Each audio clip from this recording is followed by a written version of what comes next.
dowladda oo sheegtay inay dagaaladii ugu dambeeyay Muqdisho guula ka gaartay. madaxda SYAO oo Muqdisho si diiran loogu soo dhaweeyay.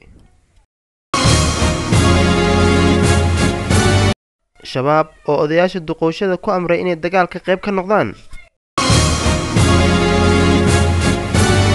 arday ka qalan jabisay iskuulka Soomaali weyn ee magaalada Muqdisho. booliska Kenya oo gacanta ku dhigay rag lala xiriirinayo Al-Shabaab. daawadayaal intaasi waxay ahaayeen qodobadii warka halkaad ka daawanaysaan waa Ogaal Media. goordhow waxaad daawan doontaan warkaasi oo dhammaystiran hadduu Alla idmo.